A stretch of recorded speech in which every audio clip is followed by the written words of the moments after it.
¿Cuál es la providencia de Dios encerrada en el mensaje de la cruz? ¿Quién es Dios? ¿Por qué creó el cielo y la tierra? ¿Por qué plantó el árbol de la ciencia del bien y del mal en el huerto del Edén? ¿Quién es Jesucristo y por qué Él es el único Salvador de la humanidad?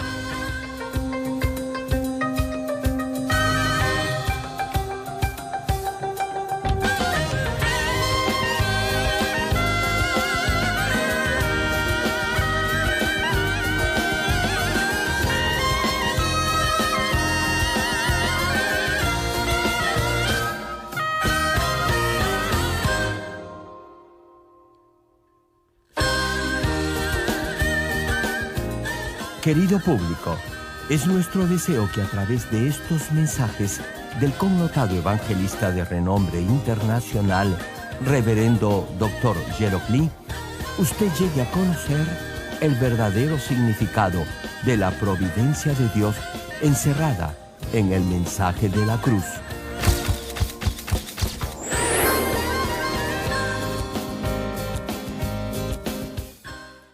Amados hermanos en Cristo y estimado público, hay muchas personas que afirman creer en Dios, pero muchos de ellos no sienten su amor y no tienen la seguridad de su salvación.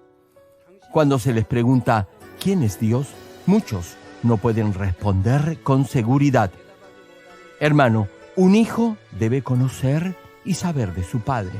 Debe tener la suficiente confianza para hablar con él y compartir su amor.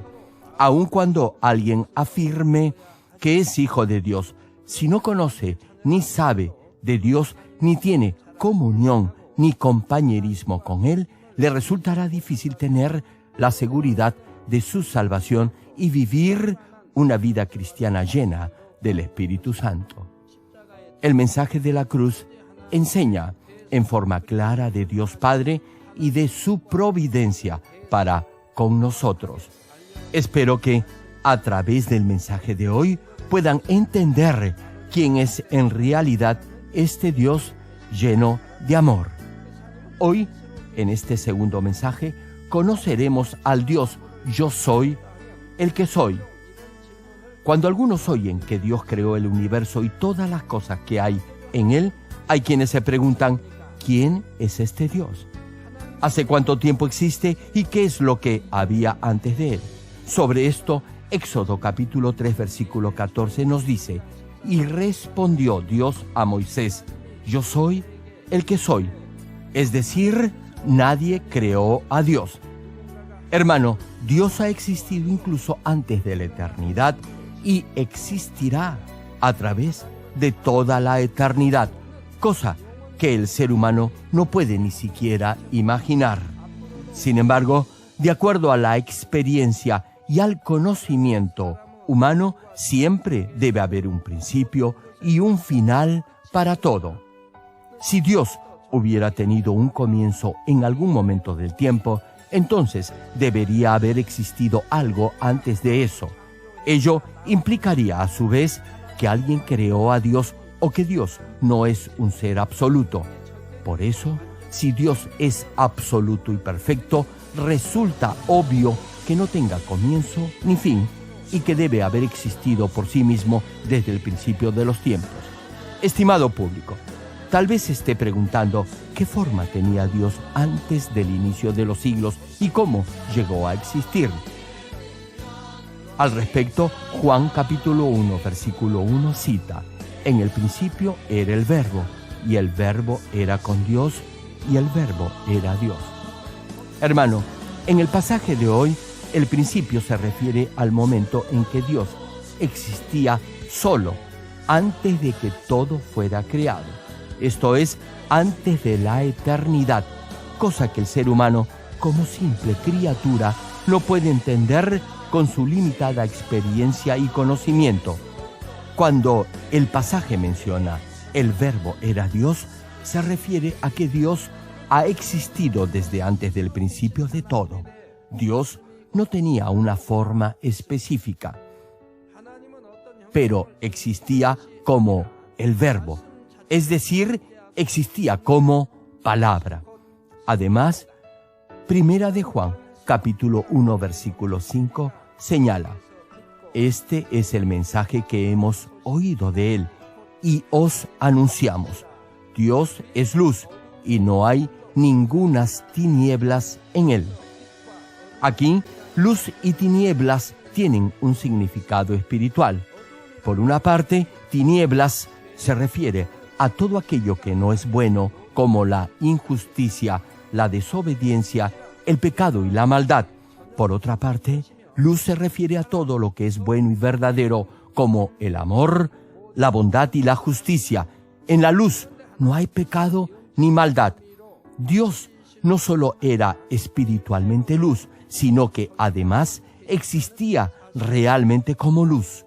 Dios era el Verbo que existió en forma de una inimaginable, bella y misteriosa luz con una estremecedora voz. Existió como una clara, cristalina, dulce, suave y sin embargo poderosa voz que podía tronar en todo el universo como una hermosísima luz que el hombre no puede alcanzar a concebir. Como luz y palabra, en un determinado momento, Dios concibió la creación del ser humano para tener con quien compartir su amor. Para cumplir su plan, en primer lugar, se dividió a sí mismo en la Trinidad, es decir, en un Dios trino. Entonces, Dios Padre se dividió en el Hijo Jesús, quien luego sería el Salvador de la humanidad, y el Espíritu Santo, quien es el ayudador. Estas tres personas existieron como seres o entes separados e individuales, pero su origen es el mismo. Por eso decimos la Trinidad de Dios. En ese momento, la Trinidad tomó una forma específica. Génesis capítulo 1, versículo 26, nos lo explica de esta forma. Y dice así: entonces dijo Dios, hagamos al hombre a nuestra imagen, conforme a nuestra semejanza. Hermano, Dios creó al hombre a su imagen, es decir, a la imagen del Dios Trino. Esto es, a la imagen del Padre, del Hijo y del Espíritu Santo. Por eso podemos imaginar cómo es Dios mirando al ser humano. En otras palabras, la Trinidad de Dios creó al hombre a su propia imagen. Por supuesto, el término imagen no solo se refiere a la apariencia externa, sino también al corazón de Dios. No obstante, desde la caída de Adán, el corazón del ser humano dejó de asemejarse al corazón de Dios y, poco a poco, el hombre se fue apartando del eterno Dios. Queridos hermanos, a diferencia del ser humano, que es una simple criatura, Dios es yo soy el que soy. Él existió antes de la eternidad y existirá más allá de la eternidad. Este Dios, yo soy el que soy, es el único, verdadero y perfecto Dios. Y solo a Él debemos de adorar y amar. Hay quienes no saben esto y adoran ídolos que son hechos por los hombres. Los hacen de metal, madera o de piedra y luego se inclinan ante ellos. Una pregunta, hermano: si sus hijos no los reconocieran, sino que llamaran papá y mamá a otras personas, ¿no se sentirían muy tristes?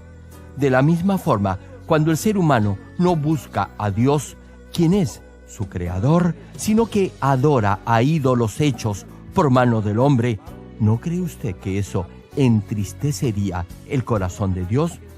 Por eso, Dios aborrece la idolatría.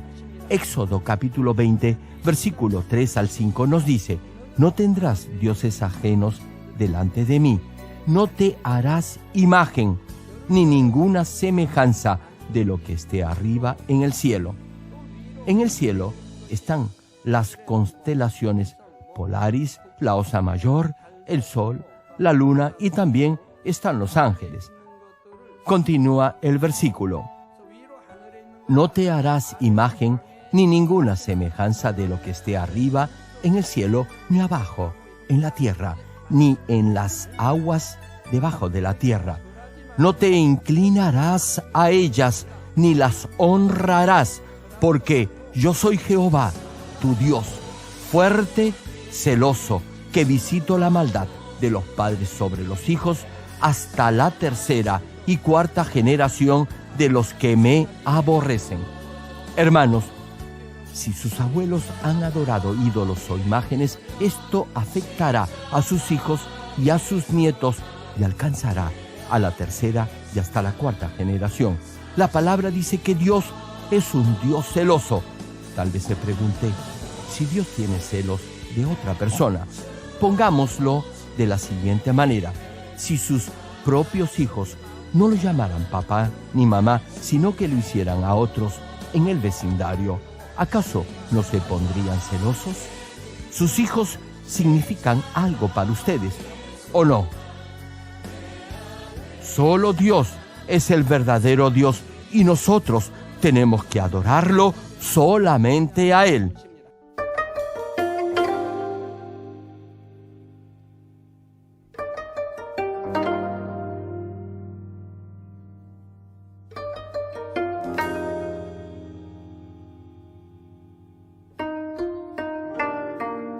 Querido público, es nuestro deseo que a través de estos mensajes del connotado evangelista de renombre internacional, Reverendo Dr. Gerald Lee, usted llegue a conocer el verdadero significado de la providencia de Dios encerrada en el mensaje de la cruz.